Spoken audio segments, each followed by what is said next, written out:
Stock car racing. Chevrolet drivers like Darrell Walton and Ford drivers like Bill Elliott have had the fans on their feet across the country. Ford versus Chevrolet, the most intense duel in American racing.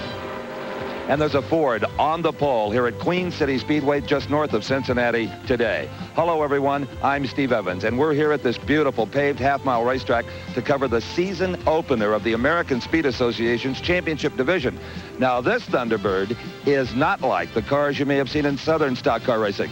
This is a lightweight, fiberglass-bodied beauty that tips the scales at only 2,900 pounds, and that's with driver and fuel on board.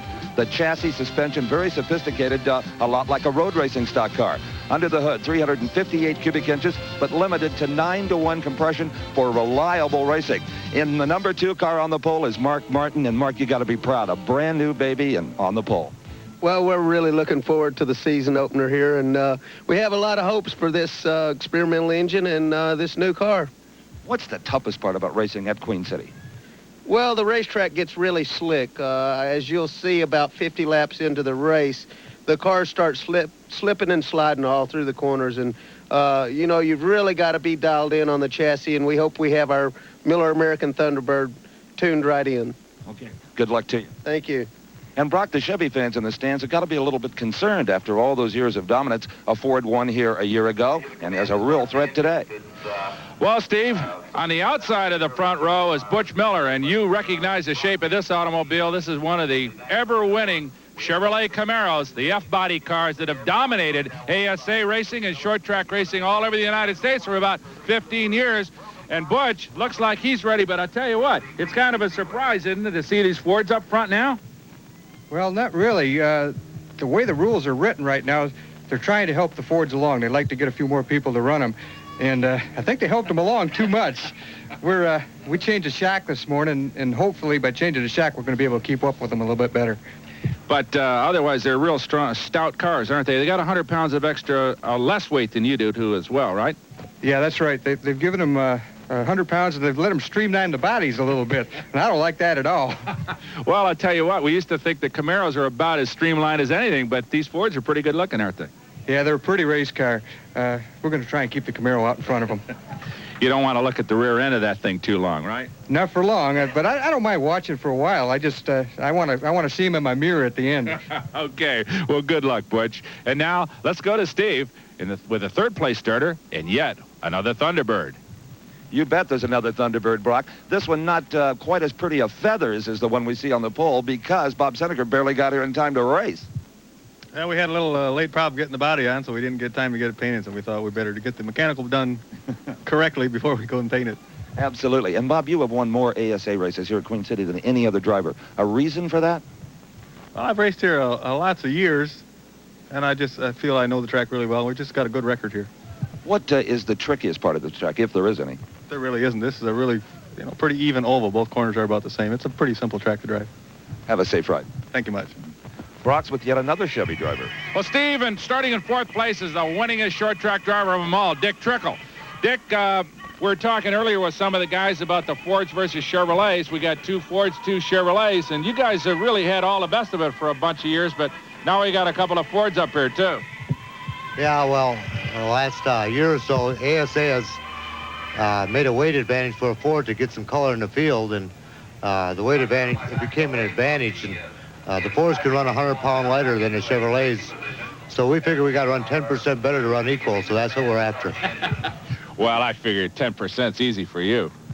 Well, when you're driving 115%, it's pretty hard to put her up to 125, but we feel real competitive. We're ready to go. We've done all our homework. We'll take the race as it comes and make adjustments as it goes along, and we're just got a 2-tire change on yellows, and this is our first race for that, so we'll know a whole lot more here in a couple hours. But the Fords are definitely tough, but Chevrolet's a little better car, so we ought to whoop them. Well, Chevrolet certainly has the power of numbers, 22 of them versus 3 Fords, 2 Pontiacs, and 1 little Dodge Charger. Now, he's allowed to weigh even less than the Thunderbirds and use a great big carburetor, but so far has not been all that competitive on the half-mile racetracks. Well, here's a car that's competitive, Steve, and we ought to get a good view out of his windshield. Mark Martin in the pole-sitting Thunderbird will carry our in-car camera this afternoon, so he should provide us with some fantastic pictures. Indeed he will. And the ASA does things a little bit different. Look at this beautiful pullout. The drivers have all been introduced to the fans, and instead of taking off 2x2 as in most forms of stock car racing, here's the starter risking life and limb, waving each one of these out for a single file pace lap. Well, it's kind of reminiscent of the old Le Mans start that they used to use in endurance racing, where the drivers would line up on one side of the track, run across, jump in the cars that would be parked diagonally like this, and get off. It was finally gotten rid of in the early 70s because it was too dangerous. So they've kind of, in this kind of racing, gone to this diagonally park start in front of the fans. And I really think it's kind of pretty. One of the things we ought to get straight right now, I think, Steve, is maybe a little confusion about the weights. As you said, the limit on these vehicles is 2,900 pounds with driver and fuel on board. But to get the Fords a little more competitive, they have given them a 100-pound weight advantage. In other words, the two Thunderbirds in the front row, Senecers and Martins, both weigh 2,800 pounds. And on a short course like this, an extra 100 pounds really gives you a little bit better jump off the corners. So I would imagine we might see that Thunderbird and Mark Martins that you are looking through the windshield of right here be really competitive in the opening laps. Well, stick with us because you're going to have an opportunity to ride with the pole sitter here at the Ford Taurus 250. Well, the field's on the racetrack warming up for the start here at Cincinnati, Ohio. And here comes Mark Martin's automobile down the front straightaway. And you'll notice the starter out front here. Everybody does a little jog around him. It's kind of a neat little act that goes on, a tradition in ASA-type stock car racing. And you'll notice that the automobiles, as they come up to the starter, have a very strong resemblance to those automobiles you see on the streets. For a while there, short track stock cars were getting really bizarre body shapes, but now ASA has gone to a set of rules that are very strict and maintain a very stock appearing look. Steve had a chance to look at those rules earlier. Racing stock car builders are notorious for pushing the rules right to the max, and if you let them beyond that point into an area commonly known as cheating. Well, the crack ASA tech crew, they've come up with some tricks of their own to check the legality of these cars. Here, let me show you. The shape of the body is very closely controlled with templates like this. And on the number 25 Camaro of Jerry Churchill, they'll check the slope of the hood and the nose, just like this. And they'll give him a half an inch or so. They're not bad guys. Now, they also use a template to check the roof line and also the deck. Now, there's a maximum track you can run on these cars. Very simple to check with this square tubing device. Now, it better fit around the front wheels of this Camaro, or that car won't run today. Now, here is my favorite. It's kind of a magic stick, and it does all kinds of things. Look at this. They can check the clearance on the front spoiler. It better not be lower than the bottom of that red mark. Now, other marks here will check the height of the engine, the rear bumper, the spoiler. Now, if you ever wondered what happened to old pool cues, I think you could find them at an ASA race. All in all, these guys do a heck of a job of keeping these cars legal and competitive and just about all the same. And looking really good. A great-looking field of race cars here ready for the start. The green flag is out. They're coming off turn 4, and we've got to start. On the outside is Butch Miller in the Chevrolet. On the inside is Mark Martin. They sweep down into turn number 1. Side by side, Mark Martin on the inside, Butch Miller on the outside. Miller noses that Camaro just in front of the Thunderbird. Here, looking through the windshield of Mark Martin, you see what he sees. Butch Miller takes the lead, coming down towards the start finish line for the first time. Beautiful move on the part of Butch Miller. Chuck Mark Martin on the outside, doing it the hard way, off of turn number 4 to take the lead, and we've got a spin in turn number 1. We got big trouble. 29, Muttley Kurkowski. 04, Gene Marsh. 17, Danny Knoll. All three of them involved in a turn 1 incident. Now, Muttley Kurkowski was the 1983 ASA Rookie of the Year, but he may be out of this one early.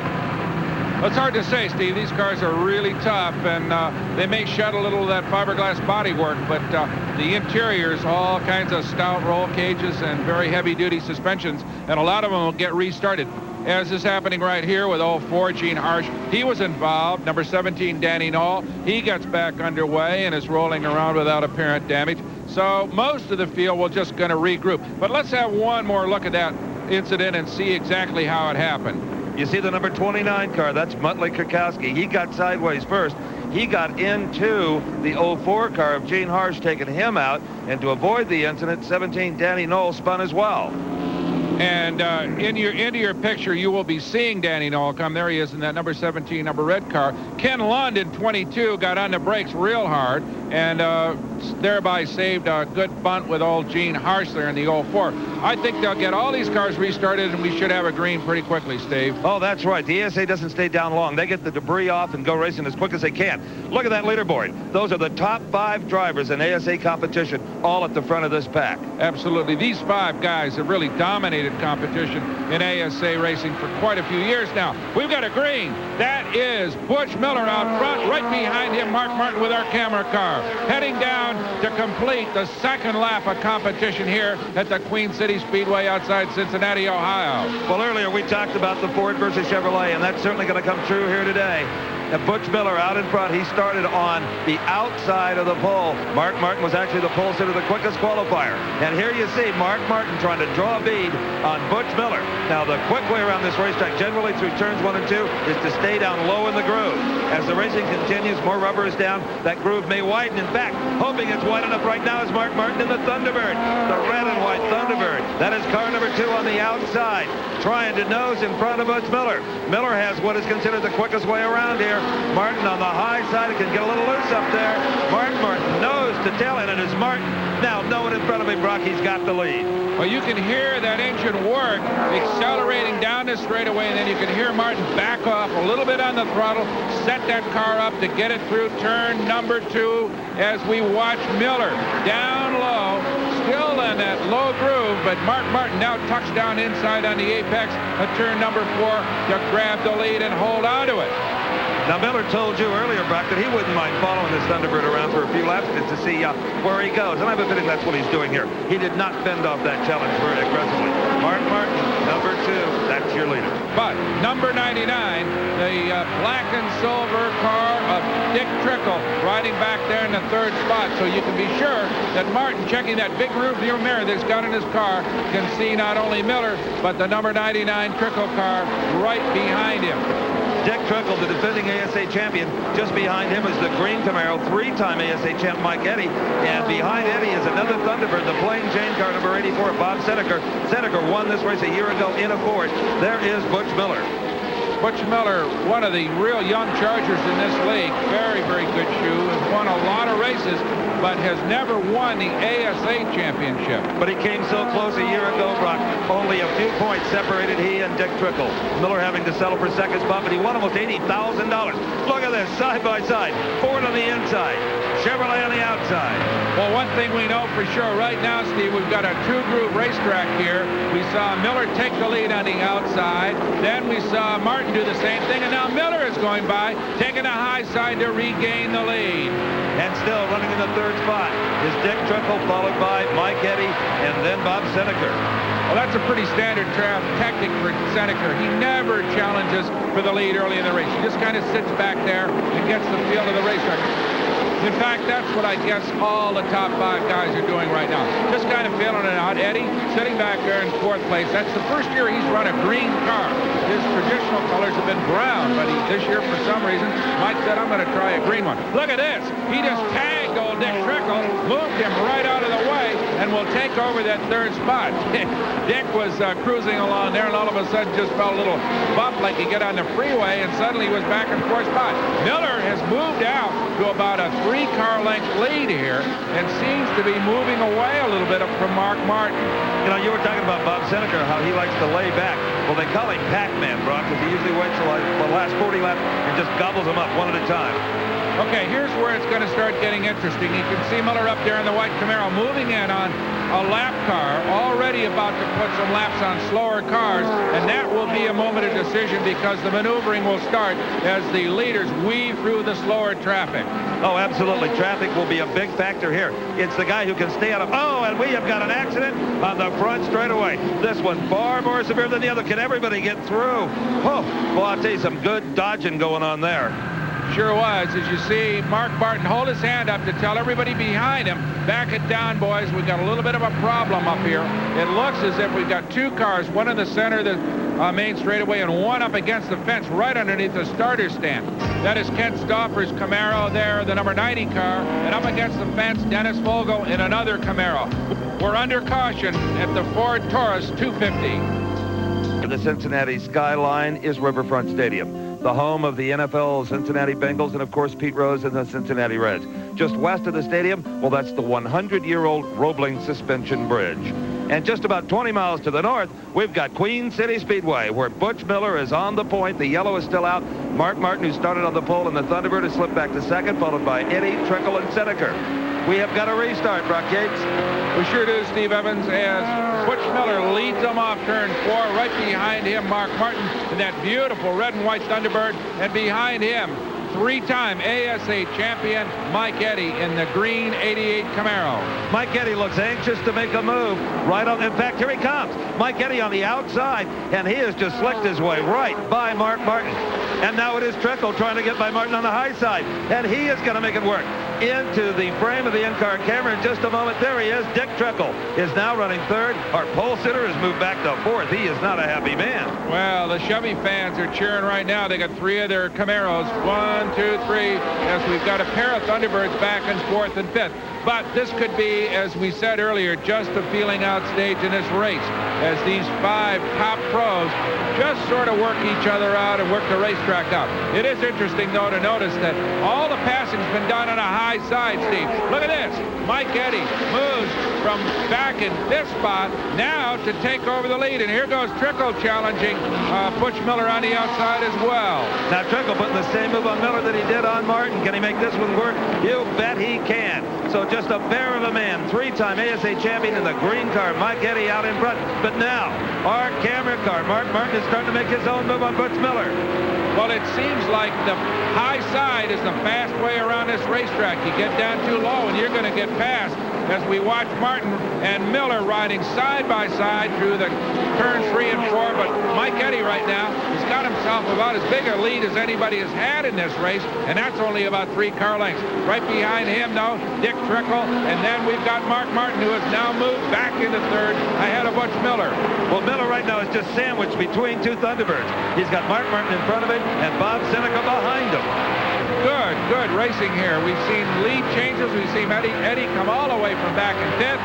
We've seen Butch Miller go from first back to fourth. And we've seen the Pac-Man, Seneca, just sit back there and let these guys up front just thrash away at each other.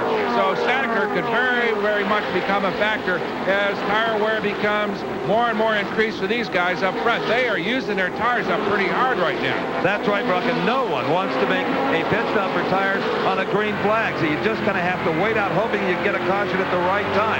Like you're saying, I wonder how many of these guys right now are saying, well, okay, let him by. Okay, let him wear his tires more than I am.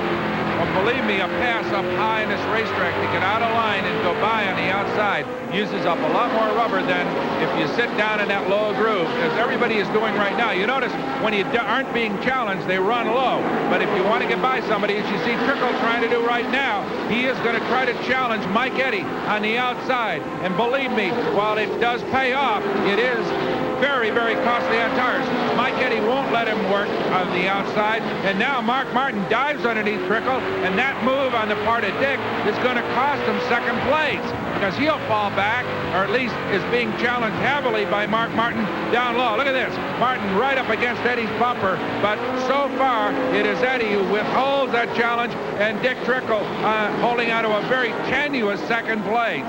Now Trickle trying to make that move on Eddy. Now here we see Mark Martin's car. That's a brand new car, debuted here this weekend. Now that looks like a brand new Camaro for Trickle, just over the right front of the dashboard of Martin's. That's a 6-year-old race car in pretty new clothes. That's right. Got a new skin on it and a new paint job. But boy, I'll tell you what, it's working like a brand new machine. But he is up there in that high groove, and I got to believe that Dick would like to get back down in line, but he can't do it. He's got to stay up there. Right now, nose to nose with Mike Eddy coming off of turn 2, and Martin right behind him won't let him get into line.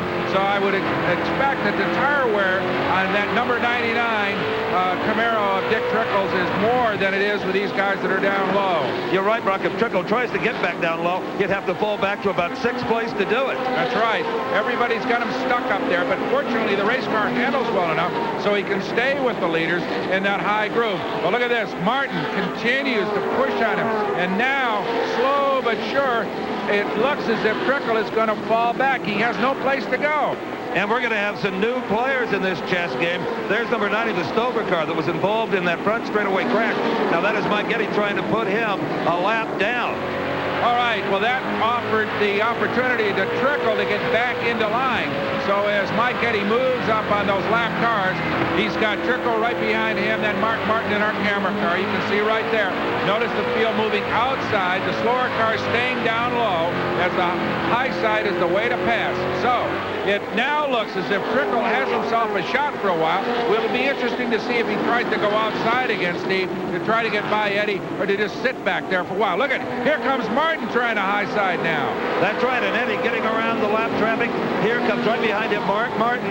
And I think you're right about Trickle. He ran high for so long, he'd rather not be forced into that again. Well, he's back down there. He lost his second spot to Mark Martin. Martin regaining, and look at this. Trickle's fallen way back off the pace because Butch Miller has now moved by him. So Trickle may have burned up a tire there. He may have some handling problems. He was using that car real hard for a while.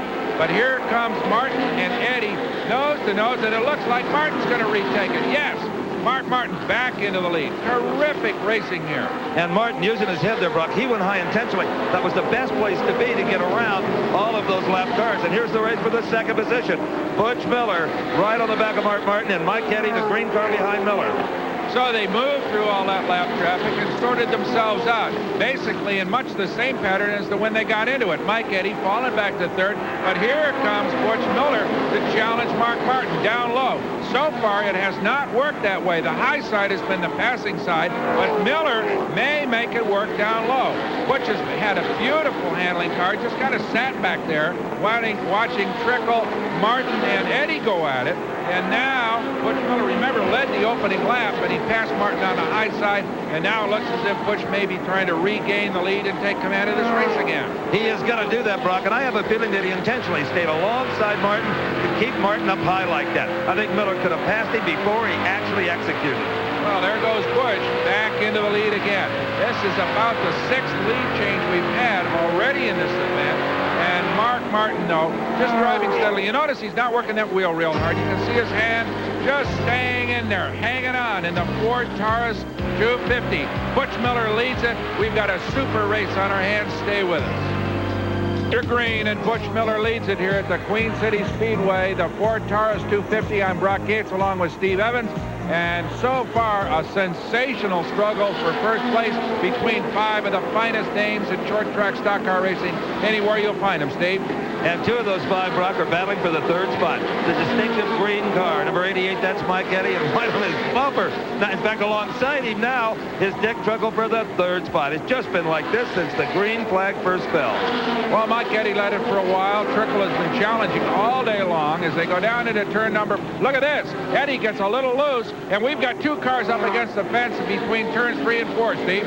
Well, that's going to bring out the old yellow flag again. Number 22, Ken Lund. 04, Gene Harsh, again in trouble. They've had earlier shunts today, but it looks like both of them will try to get back into it. You know, in the driver interviews before the start of the race, everybody seemed to emphasize the weight of the cars.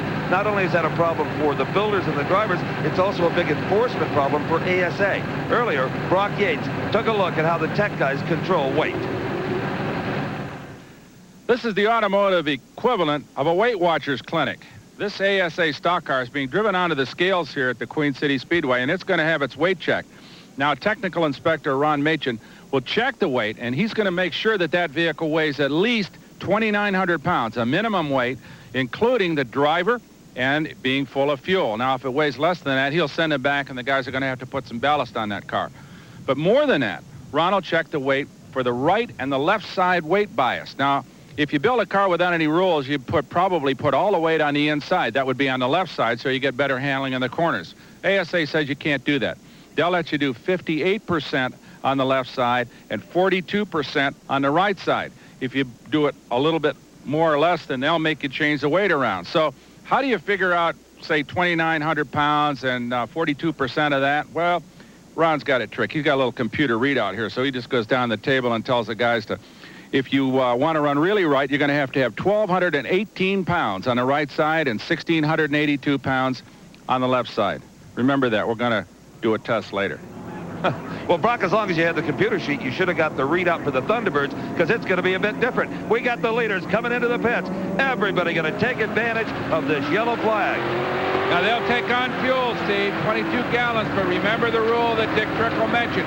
You can only put on 2 tires during a yellow flag stop. That probably means right sides for virtually everybody in the field. But how about Butch Miller? They're putting on left side tires, Brock, maybe hoping later on they'll catch another yellow. That, I would have guessed they'd have put on rights, but no. The 52 car put on left side rubber. Absolutely interesting tactical move there. There goes Mark Martin out. So the 2 leaders come right out almost together. A bunch of the slower cars already on the racetrack. But look at this. Seneca's putting on a left rear as well. So it may be that they're getting more wear on the left side than they are on the right. Unless it's possible that they think that caution flag will stay out long enough so they can come back in and do the right side. Mark Malkowit leads it after the stops. He has not yet stopped in this Dodge Daytona. Muttley Kurkowski in second. Remember, he spun on the first lap. Miller, Martin, and Eddie, third, fourth, and fifth. Dick Trickle in sixth. What a story he is. Everything about his racing operation is unique. Earlier, Steve had a chance to look at his stable. Dick Trickle has 3 race cars, and they all have affectionate names. This one's called Granny. Back at the shop, there's Alexis. And over here we have Miss Kitty. And I thought, what a sweet guy. Names a car after his grandma, one after his wife, and one after his daughter, maybe. Well, Trickle is a nice guy, but that's not why. The cars all have the number 99. So when he wants the crew to perform a certain duty on one car, he needed some kind of a system. So now he says, hey, get the carburetor off of Granny, wheel off of Miss Kitty, and take the drive shaft out of Alexis. Works for him. It sure has. He's won over 1,000 races in his career, and the green is out. And running back in 6th position is Miss Kitty. That's the car he's using today, Brock. It sure is. Working just fine, too. As we see that number 70 Dodge Daytona, a little short automobile. There he is, right now leading it. But you've got to believe that Mark Malkowit knows his days are numbered out front, because there's a whole bunch of fast guys with fresh rubber right behind him. Oh, we got another car up against the fence.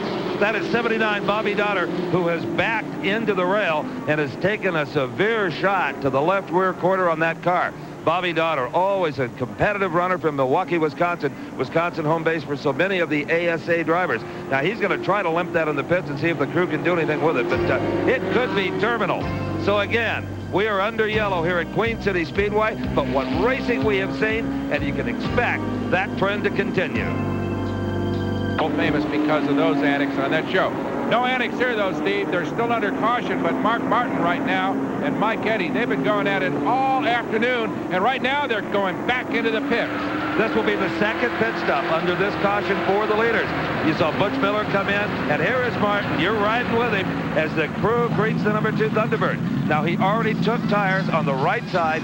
This time, they'll take on a little more fuel. Just top it off. It won't take much, I don't think, and get tires on the left side. So he'll have brand new shoes on all 4 corners. Yep, that'll be the case with all the front runners. Nobody is going to go out of here without 4 fresh tires. That's Tom Jones, the Zero car. They call him the Zero Hero in this kind of racing. A guy that is on his way to a good career. He hasn't ever won in ASA yet, but he's got a good record in some other short track competition.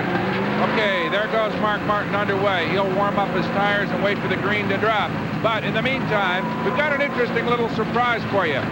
Thanks to ASA's radio specialist, Doug Taylor, our pal Steve Evans has been able to plug in to Dick Trickle's car. Right, Steve? Dick Trickle, this is Steve Evans with Diamond T Sports. Do you have a copy? 10-4, we copy. Dick, there was some concern with the new bodies that especially the Camaros might not have quite enough spoiler and get a little loose as the race went on. How is yours behaving? We're staying pretty regular. The car is pretty neutral. It's feeling better than we anticipated to, but the guys are running pretty fast out here. She's a rough race, but we feel we're in contention. We went in and made an adjustment with tires, and hopefully we're running better, but we're right in the hunt. How's the racetrack? Getting slick yet? Yeah, she's starting to grease up right towards the end there, but nothing bad. The track's in really good shape.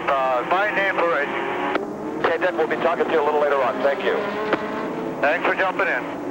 All right, good job. Good words from Dick Trickle as the green comes out, and there's Mark Malkowitz in the little Chrysler Dodge Daytona. Muttley Kurkowski right behind him. Muttley recovering from that first lap spin, and now challenging for the lead. And they know as well as we do, Brock, that behind them come the real hot runners, the Butch Millers, the Mark Martins, the Mike Eddies, the Dick Trickles. They're all back there. But for these guys, it's their moment in the spotlight. There goes Mark Martin right in behind some of the slower automobiles. He is in 6th place officially, but you can be sure that he and Eddie and Trickle and Butch Miller are all going to be up among the leaders in a very, very few laps. Again, we see 70 Mark Malkowitz and 29 Muttley Kurkowski. They're hanging on to 1 and 2, but for how long? Well, we heard earlier that this little number 70 car has a very strong motor in it. It's got a little advantage in terms of carburetor and has a bunch of horsepower. So when they get the chassis dialed in, it could be a big factor in this kind of racing. Right now, it's doing just fine, moving away from Muttley without any problem. And here is the race for the 6th position. That is Mark Martin in the red and white Thunderbird. You're on board right now with Mark. Behind him is 52 Butch Miller, and behind Miller comes Dick Trickle and Miss Kitty. Miss Kitty hanging there. There is both Martin and the white number 52 of Butch Miller up high, moving through that slower traffic and probably on their way to regaining command of this race. Well, and especially Mark Martin, the red and white Thunderbird, car number 2, you're on board. Let's see if he goes high. That has been his style earlier on when he got into a passing situation. He looks down low. Now he goes high. There he goes, moving past car number 55. That is the car being driven by Bill Stevenson, and that'll put Mark Martin up into 5th place. And there goes Butch Miller by as well. So slowly, these two guys moving toward the head of the field. Right behind them comes Dick Trickle back in what will probably be 3rd place. Realistically, though, he's back in 7th place right now officially. Well, you can tell by watching Mark Martin, he's using all of his skills. No doubt braking with the left foot so he can keep the right foot on the throttle, keep the chassis loaded. He ducks down low and picks off yet another one. I think one of those guys probably are moving, some of those guys are moving out of the way for the faster cars, which is a very sportsmanlike gesture for the slower automobiles to let the faster cars through. They know that they are just not able to compete at this particular point in their careers or with the race cars they've got, so they're just letting the fast guys through. And that really does make for better racing. Also a good way not to get beat up when the race is over. Absolutely right. Folks can lose their tempers when the old race cars stop, but right now everything is copacetic as we watch Mark Martin push his way off of turn number 4 and head down the front straightaway. And just in front of Martin is Russ Erland, car number 91. He's in the 4th slot. In front of Erland, that's Muttley Kurkowski. And in front of Muttley in the 2nd place now is 81, Harold Fair. Well, Erland is the defending Rookie of the Year in this kind of competition, one of the few guys from Canada. He's from London, Ontario, and expected to have a really fine career. As we watch the two fast guys right now, Mark Martin and Butch Miller. Martin number 2, Miller number 52, Camaro versus Ford, fighting it out. Well, Mark Martin now has that car you see off the right side. That is Russ Erland in his sights. That is the budget car you see here. In fact, Erland is manager of a budget rent-a-car franchise. He blows right by him and now picks up Muttley Kurkowski. There you see Muttley trying to hold off the number 2 red and white Thunderbird of Mark Martin, one of the very best of the young drivers in the business. A lot of Grand National stock car racing experience and a terrific record in short track competition.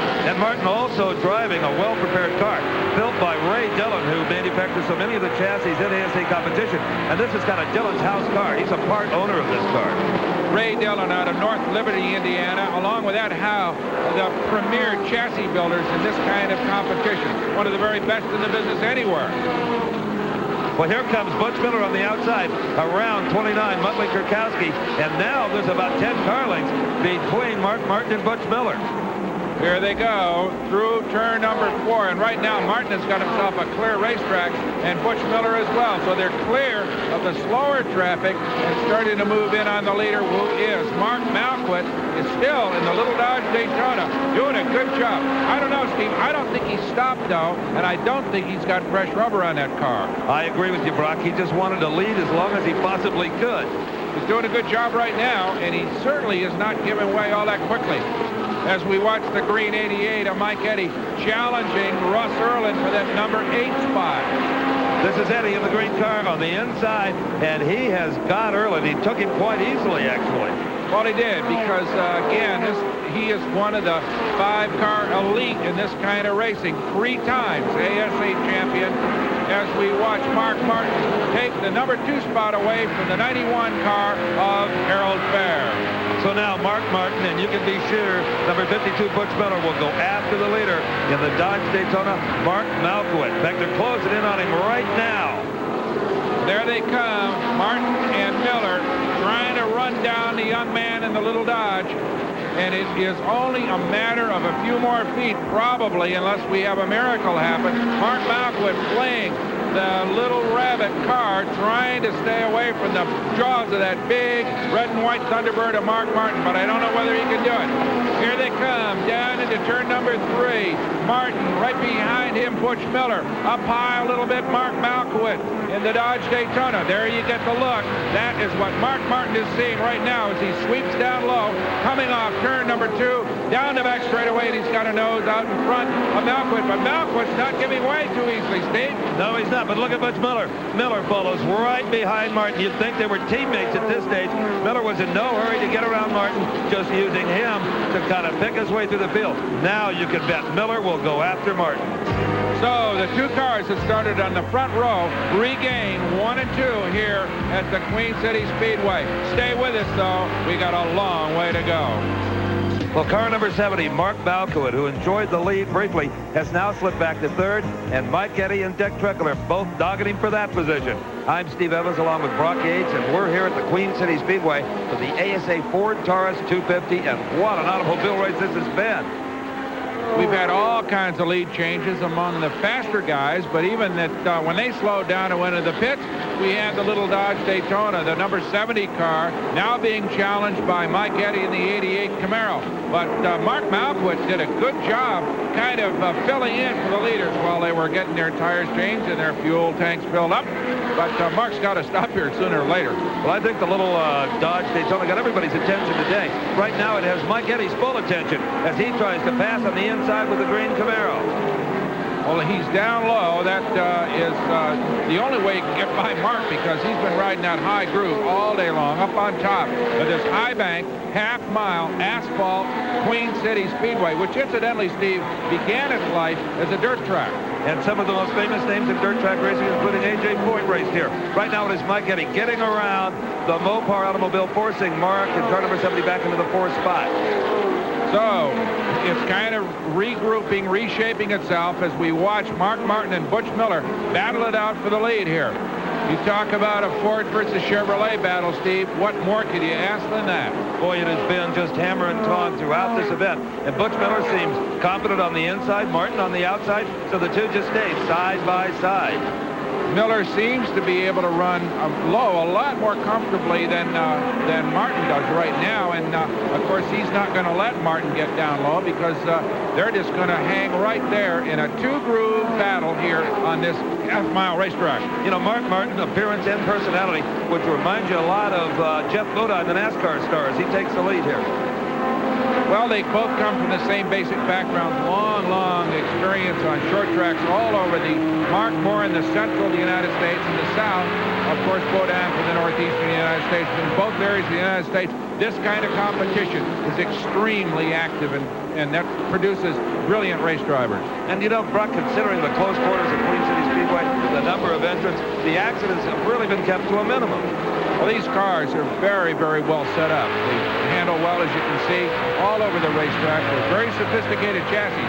As a matter of fact, Ray Dillon built this car that we're watching Mark Miller drive right now, and has constructed so many of these cars, has built a whole lot of Trans Am cars for road racing. And years ago, he built that car for Dick Trickle, the number 99 machine, who has slipped back to 6th. I wonder if maybe Trickle doesn't have a little problem somewhere. Well, it's possible, but don't forget, like the rest of the guys, he had to stop, and he was a little bit slow getting out of the pits the second time, so he may have a little extra distance to make up and to get back up on the leaders. All right, down onto the apron comes number 15, Grant Wilson, and that is going to bring out the caution. So we may see our leaders come back into the pits again. I'm not quite sure why the caution comes out for that, because, yes, you're absolutely right. There goes Miller, and here comes Mark Martin leading him in. Miller coming into a stop. They're going to make that left side tire change. Once again, remember the ASA rules say only 2 tires during a caution flag stop. You can get around the rule, obviously, by going back out, as Mark Martin may well do, and come back in for the other side. But I think right now, it has not been that long since Miller here and Martin in front of him took on tires. Left side may do it for him. Absolutely, and I don't think the caution's going to stay out long enough to warrant a second stop. There goes Miller. Look at this, a little bit of a slower stop for Mark Martin. They're having a consultation with him, talking a little bit. There may be a chassis change in the works for him as well. And there goes Mark Martin back onto the racetrack.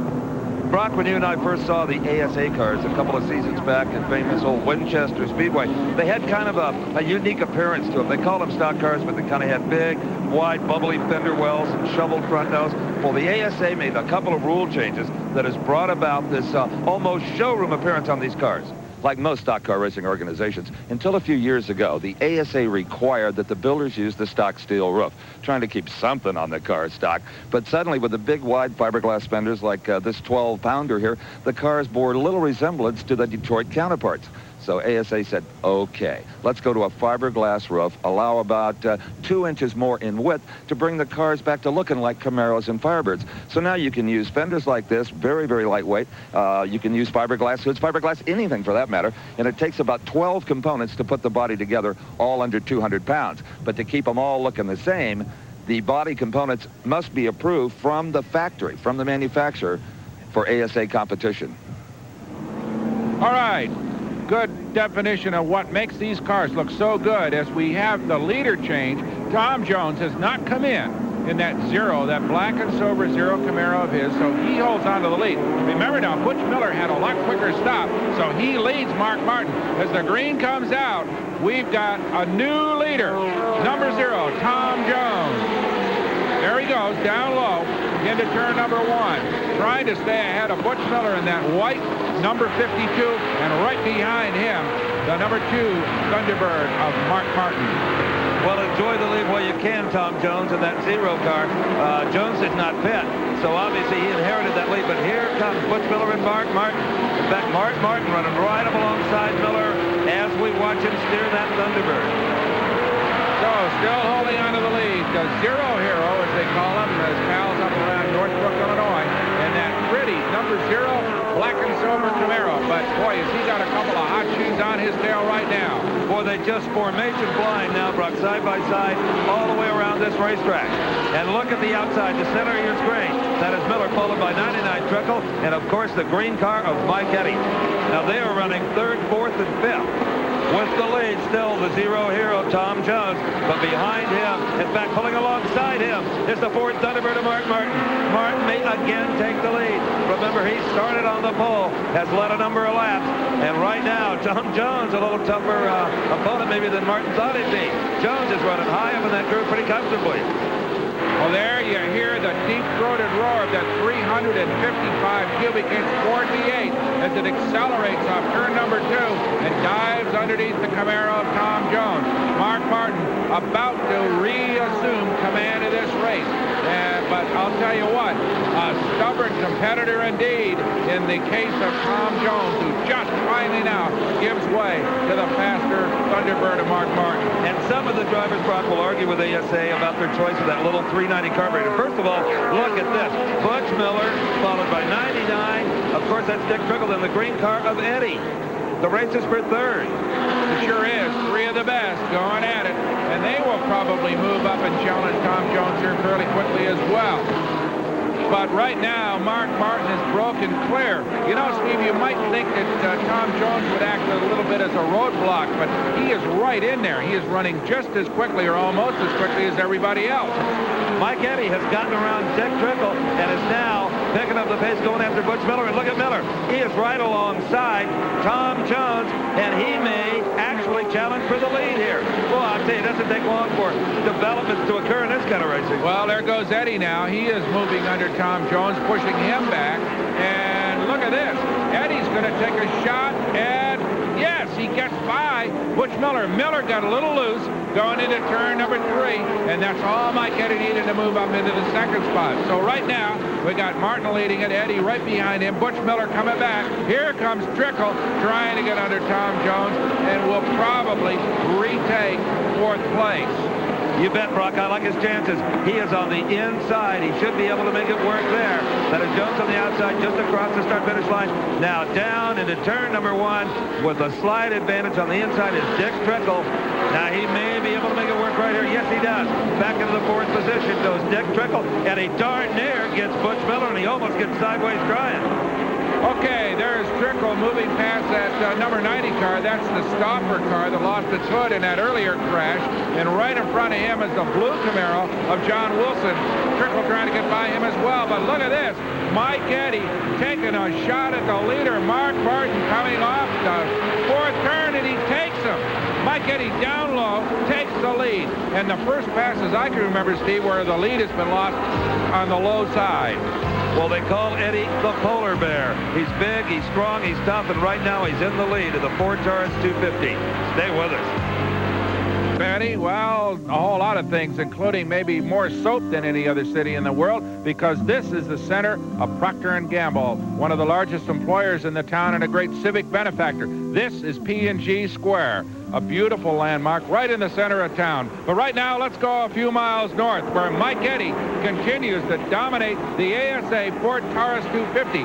Dominate, I say, Steve Evans, by a matter of what, a few feet?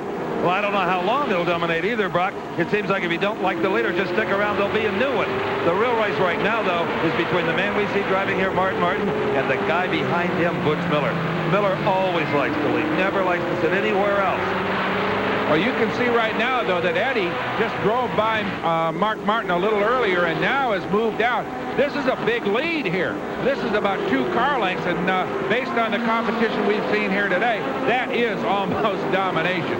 Well, that is Dave Jackson in the pretty orange 45 car. He's a lap car. Butch Miller just blows right on by him. We are on lap 182 of 250. So now, Brock, things are going to get deadly serious if they weren't from the beginning. Well, they probably got one more for sure pit stop, and they may make a couple of more depending on the cautions. But right now, you can see through Mark Martin's windshield that Mike Eddy is driving away from him. It looks as if Martin is trying just about as hard as he can. He moves in there a little bit on Mike because Mike is trying to get around one of the slower cars. But look at this. Here comes Butch Miller challenging Mark Martin as they pass through some slower traffic.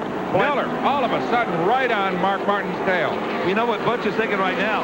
You can't let Eddy get too far away. Mark, if you can't handle him, let me move up here and see if I can. Because you're right, Eddy is stretching it out a bit, and they can't afford to let that happen.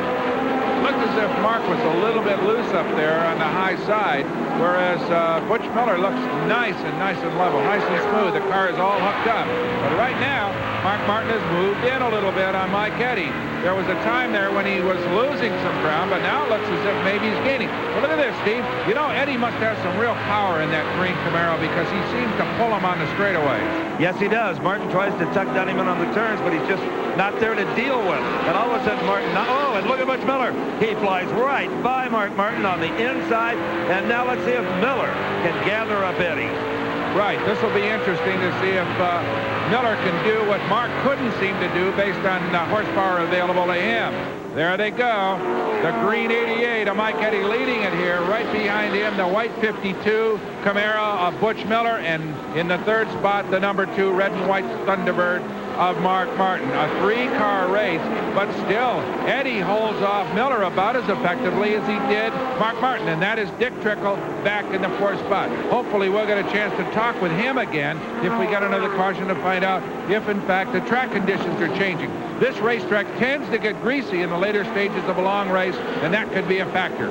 Now that 0 car, Tom Jones, he's in the 5th spot behind 99, Dick Trickle. You bet, Brock, if there's a caution, I'll try to talk to Dick Trickle again on that wonderful radio. Boy, I'll tell you, that's fun talking to the drivers out there. It sure is. Doug Taylor's done a super job with that rig. In fact, the PA announcer here at Queen City can talk to the competitors as well. So they, too, get a kind of driver's eye view of what's going on from the grandstand. And here is the race for the lead. The green car, the 88. That is the Chevrolet of Mike Eddy. And boy, they're running 1, 2, 3, just inches apart again. Butch Miller now trying to get down low. He's going to challenge Mike for the lead. Down the back straightaway, down into turn number 3. Butch Miller got the low line, Eddie the high line. There's some correction on that wheel with Mark Martin up against the fence. Martin down low in turn 1. What a driver's eye view of this race for the lead. Looks like, yes, Miller's got it. Miller moves into the lead and pulls out about a car length on Mike Eddy as they head into turn number 3. Well, I tell you, the standing room only crowd here at Queen City Speedway today is getting a lot more than their money's worth. And this is only the first of 18 ASA championship races to be held this season at 14 different racetracks. Right you are. And it's a season opener of first magnitude because this thing is going to get great reviews wherever it plays. Look at this. Here's some problems. We got 2 cars up against the fence coming off at turn number 2. Well, inside the 36 car up against the rail was Kenny Wallace, Rusty Wallace's brother, the NASCAR star. This is his first ever ASA race, and he's got some problems. He tangled with 71 John Wilson. The yellow flag is out at Queen City Speedway, and you can bet the farm the leaders are going to be pitting. In fact, here comes Butch Miller, followed by Mike Eddy, Mark Martin. Let's tune into Butch's pit frequency. Do not wipe the windshield. Leave the windshield alone. Make it your best. Well, you heard the plea, make it your best, from Butch Miller. And I'm sure Mark Martin is saying the same thing on his radio as he takes on fuel and left side tires. Now, on Butch Miller's car, they are taking fuel and right side tires, Brock. They sure are. And remember now, the last stop they made, Miller's crew beat Martin's crew by a couple of seconds, and it looks as if, yes, the same thing is going to happen here. It's possible, Steve, as we watch Butch Miller accelerate onto the racetrack, that this race could be won and lost, as we've often said, in the pits. They're taking quite a bit of time. They're making a chassis adjustment on Mark Martin's car on the right rear and on the left rear, so it's going to take some time. There he goes. He's underway. Got to hold up for a second. Isn't going to lose too much because they're still under caution. This is Steve Evans, Diamond B Sports, to Butch Miller. You got a copy, Butch? Yes, sir, I do. I heard you tell your crew before you came in to give it their best shot, and what a good stop you had. Yes, sir, those guys are great. I can't believe it. We're out there first. Are you set now to go the distance? I hope so. The car seems to be handling really good. If you notice that if a car is loose, the guys will run up on the top. And if the car is pushing, they'll run on the bottom. In the early going, it looked like just a lot of cat and mouse going on there out there, the lead changing back and forth. Well, I tell you what, we're all new. We've all got new cars this year, and we're kind of all feeling each other out. All right, well, let's go. Good luck to you. Thank you. Well, if he's nervous about anything, you certainly could not detect it in the voice of Butch Miller. Currently running second. Now falling out of the top 5 back to 6th is the Thunderbird of Mark Martin. Brock Yates is down in the pit area right now to talk to his crew chief. I'm with Jimmy Fanning, who's Mark Martin's crew chief. And Jimmy, I noticed you made some chassis changes on the left rear. Was she pushing a little bit, or was it loose? He was a little bit too loose, so we just put a little more wedge into the car. Okay. And hopefully it'll tighten up. Changed the left side this time, right? Change the left side this time. Left side tires this time, yeah. Otherwise, car running well? We lost the power steering on it, so it's not handling really that well. It's a little loose. I've been loose all day. Does that affect the handling, or does it just make it more tiring for Mark to drive? Pardon? Does it affect the handling, or does it make it just harder for Mark to drive? Harder for Mark to drive. Yeah, okay. Good luck. Well, I hope he hangs in there. Thank you. Well, if you ever had your engine stall and the power steering pump not turn, you know what kind of muscle it takes to move your car around. Not quite as tough in a lightweight race car, but you heard it. Mark Martin has no power steering. The car they hope will be handling better and maybe take some of that strain off of him. Well, your leader is on the outside of the red car, number 70, Martin Outwood, and that is Butch Miller right behind him then. Dick Trickle, and suddenly Mike Eddy is sideways. Mike Eddy of the green Camaro. Oh, and the 15 car does an incredible job of missing Eddy.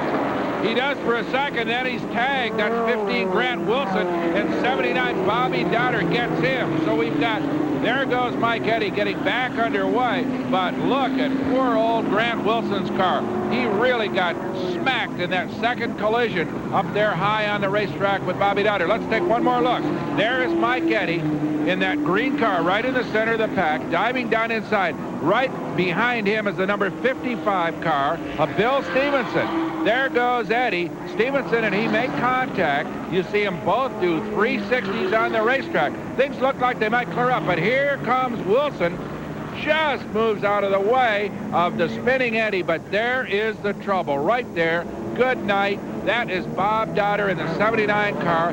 Just ruins poor old Grant Wilson's Camaro and does himself a bad hit as well. So Dodder and Wilson are the big losers in that collision. No injuries, fortunately. As you can see, Eddie stalled on the racetrack. He'll restart and get underway, but we've got more cars into the pits. And an opportunity for Dick Trickle to take on the left side tires.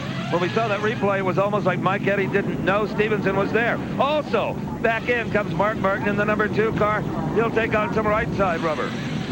So this will freshen up the shoes on all 4 corners on Mark Martin's car and on Dick Trickle's car. And remember, Trickle fell off the pace there a little bit. It'll be interesting to see what Dick does now that he's got fresh rubber on. And here comes Martin out there getting ready to drag race out of the pits. And Brock, as soon as Trickle gets out on the racetrack and gets settled down, I'll see if I can raise him on the radio. Dick Trickle, this is Steve Evans, Diamond P Sports. Do you have a copy? Yeah, we got to get mine here. 10-4, we got a copy. Well, Dick, you came on, took on left side tires, but I see that Butch Miller stayed out there. Well, these are strategies you have to play. We had a loose set of tires way back here, so I run my left pretty long, and I was on the low side, so I needed to get some left side, I think, because we're running back and up there. We had tried some number 1 tires on the right side, which made it real low, so I think it abused my lifts, too, so we had the opportunity to put them on, we put them on. Can you go the distance without another yellow and win this thing? Well, if we knew who was going to win this race, we could all stay home and talk about it. So we're here to see who can win, and so are the fans. So that's the race. Go get him. We'll be watching. That's the first time I've ever heard a big-time race driver not say he was a shoe-in to win. All right, in the meantime, Steve Evans is tuned in on the frequency of this man, Butch Miller. Let's see what he has to say. Steve? This is Steve Evans, Diamond P Sports, to Butch Miller. You got a copy, Butch? Sure do. Well, Butch, I noticed you stayed out there. Trickle and Mark Martin all came in, and you stayed on out there. Gamble a little bit, maybe. Well, we hope it was the gamble. Last time we changed tires, we changed the inside. So this time we changed outsides. We got fairly fresh insides to go with these new outsides.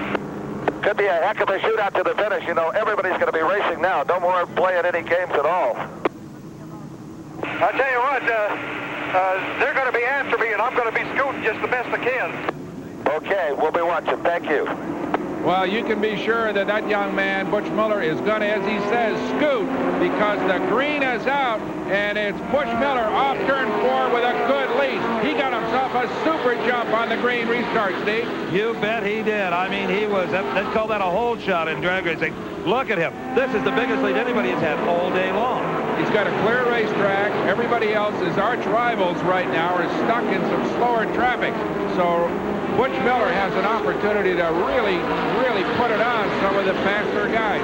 There you can see Mike Eddy in the 88. He's the guy that brought the yellow out initially when he had that problem with Stevenson. But right now, he was undamaged in that particular spin, so he's back in it, as is Trickle right behind him.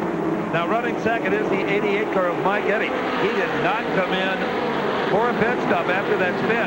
You wonder how that car is handling, Brock, if he didn't abuse the tires spinning it like he did. Yeah, exactly. But he's a veteran race driver. He knows what that rubber can handle and what it can't handle. So he's out there. As we watch Mark Martin, he's back just away. You can see the green car, Eddie, and then the black and silver car Trickle right in front of Mark. Well, if you're running what happened to Mark Balquit, he had some problems, came into the pit area, and when he got back out, he found himself at the back of the pack. So no longer a factor, is the only Chrysler entry. That's a tough break for him. As we watch that white car in there, that's Russ Erlin, the rookie of the year in ASA last year. And he, too, is kind of trying to run with the leaders, but can't seem to hang in there as Mark Martin goes by him. Right in front of Martin, you see him. That's the 99 car of the man, Dick Trickle, and just ahead of him, 3-time ASA champion, Mike Eddy. It looks like Dick Trickle has figured out how to catch Eddy. He pulled right up, kind of sniffed around him a little bit, dropped back. You're going to see Dick Trickle try to make a pass on Eddy here just as soon as he figures it's safe to do so. All right, way off front there beyond the two cars of Eddie and Trickle. That's Butch Miller. He's leading it. Clear racetrack ahead. So we got the 4 leaders all moved out, clearing traffic, and it's just going to be a real shootout to the finish now. Now, you see Trickle there. He is anxious to get by. He's not going to take himself or Eddie out trying, but he really wants to get around. And here comes Martin. Martin tries the high side. His chief mechanic said that the car seemed to handle better up high because it was a little bit loose. Right, and he is challenging. First, he's going to challenge Trickle, staying down low. Remember what he said? If you're pushing, you stay low. If you're loose, you run high. There you see Mark Martin dive low. It looks as if that Thunderbird will handle both high and low, Steve. Well, one thing we know is that Mark Martin is working harder than anybody else because his power steering has gone out. And he just blew past Mike Eddy. So he sits in third and is now challenging Dick Trickle for the number 2 spot with only 35 left. Well, it's a shootout to the finish here at the ASA Ford Taurus 250. Only 18 laps remain. Butch Miller is leading it. Here you see the car running in second, Dick Trickle, and the car in third, Mark Martin, carrying our camera. I'm Steve Evans with Brock Yates, and what a race this has been, Brock, as it winds down. It sure has. As you see, Mark Martin just dived on the outside of Dick Trickle to move by him. Martin, as we said earlier, and we saw earlier, they've made some chassis changes in that car, and it seems to be working. He can handle both the high and low groove here in this half mile at Cincinnati, and he is currently up in the second spot. But you can see way up in front there, just in the left corner of your screen, that is the leader, Butch Miller, and I'll tell you what, nobody seems to be running him down right now. No, they don't. Martin is certainly trying, and Trickle now has got to be disappointed. He's back in third. There's only now 16 laps to go as they cross the start-finish stripe. Look at Martin just blow by the lap traffic. His crew checking the differential between Martin and the leader, Butch Miller, hoping that it decreases with every lap. Well, right now, that is not the case. And I'll tell you what, Steve, when Butch Miller told his crew on that last stop, make it your best, it paid off because the advantage that he enjoys right now is based on that terrific pit stop he made just a few laps ago. You're absolutely right. Mark Martin got to be a little frustrated right now as he just doesn't seem to be able to catch Butch Miller. And one thing we've seen here today, Brock, is Rex Robbins, the president of the American Speed Association, the kind of rules they put together here, the small carburetor, the sophisticated chassis, the plastic body, it makes for a tremendous spectator race. It does indeed, and it's relatively economical. These guys can run almost a full season on 2 engines. Just a very, very economical kind of racing with high levels of competition because the cars are even, they're safe, and they are just terrific to watch. As we do watch, Butch Miller, left side of your screen, about a 20-car length lead, I would say, maybe a little less, as they come off turn 4. But Miller right now holding a nice, solid advantage. Look at this, though, Steve. That is Dick Trickle in the 99, and right behind him, Tom Jones in the 0 Camaro, challenging Trickle. Well, there were several pit stops when Tom Jones said, no, thanks, guys, I think I'll just stay out here. And that has benefited him. He holds on to that 4th position. Well, there are 2 kinds of spec tires that Goodyear provides for these automobiles, a harder and a softer compound. It's possible that Jones chose the harder compound, got better tire wear, and thereby was able to forego one of the pit stops. Now, that driver you see out in front of Mark Martin, Butch Miller, his first ASA season was 1975, and he won $54 total. Last year, almost $80,000. Not bad. Well, look at this. Tom Jones trying Trickle on the high side. Boy, you don't do that very often unless you've got a really strong car and a solid driver like Tom Jones. He drives right around Dick Trickle, the winningest short track driver in the history of this sport, at least in modern times. And wow, Tom Jones has got to be feeling mighty fine about that. Anytime you can pass the white knight, you got to feel good about it. But Trickle, you know, paybacks could be coming up here. That's right. Here's your leader. Right behind him, Mark Martin in the number 2 Thunderbird, moving in a little bit on Butch Miller. Miller slowed up. Ooh, look at that. A little bit of a twitch there by Miller coming off of turn 2, but he gathers it back up. But it did slow him up a little bit. Slowly but surely, Martin is reeling him in. I wonder if Butch Miller's car isn't handling just a little bit looser because he's running a bit higher on the racetrack. Not so on this particular lap. Now, see, he gets up high there, Brock, because it gets a bit twitchy if he tries to stay low. That's right. Mark Martin slowly. Look at this. He may be getting ready to try to take a shot for the lead here as we watch Miller down into turn number 1. Mark Martin following exactly the same line right now, just nose to tail down the back straightaway. Well, the only thing Martin can do is to try to drive deeper into the turns than Butch Miller is.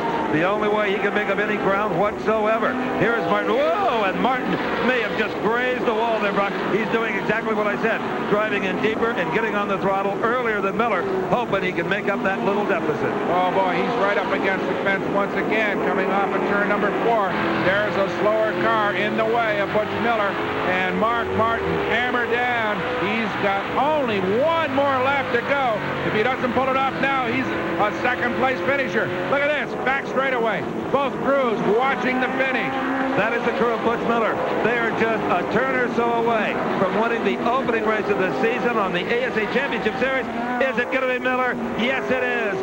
Butch Miller and crew, they handled the Thunderbirds today. And Tom Jones comes home in third. We'll be back to talk to all the top finishers after this. Well, Butch Miller did everything at this race except capture the pole. He won it from the outside of the front row. Mark Martin less than a half a car length behind him. Tom Jones a steady drive to win it. Brock's in the winner's circle. Butch, congratulations. Super drive. Were you worried about Mark running you down at the end, or had you backed it off a little bit? No, I backed it off a little bit when nobody was in my mirror, and I tell you what, I got to thank Dick Trickle for holding off Mark Martin as long as he did, because I don't think I could have held him off much on the track. We were just a little bit too loose at the end. Okay. Well, any other problems with the race car? It looked like everything. You missed all the spinning traffic. No, we had no problems. The MSW Camaro just ran super all day, and we're glad to beat the Fords. Well, we're sure proud of you. Excellent work. Congratulations. Thank you. Okay. Butch Miller, the winner here. Now let's go to Steve Evans with the second-place finisher. What a spectacular finish. You'd like to flip-flop it from your standpoint. Well, it was a great race. You know, we like to win. We'd like to win every one of them, but we feel like that the Miller American Thunderbird had a good showing, and the guys on the crew really did a super job all day. We had some minor problems all day long from the start, and they did a wonderful job taking care of them, and I'm really glad to be able to even finish this race, much less in second spot. You know, my congratulations to Butch Miller. They had a heck of a run. They were strong all day, too.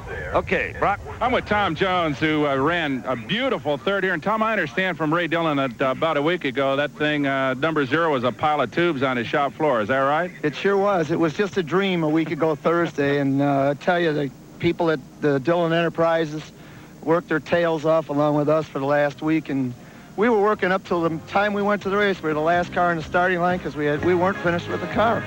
How satisfying third place was for that man. I know you were as impressed with the men and the machines of the ASA as we were today. For Brock Yates, I'm Steve Evans. So long from Cincinnati. The executive producer for American Sports Cavalcade is Harvey M. Pallage. Produced and directed by John B. Mullen. Promotional consideration provided for and a fee paid by the Style Auto World Championship Team, the nation's premier source of fast lane fashion. Style Auto, the champion's choice for the style of your life.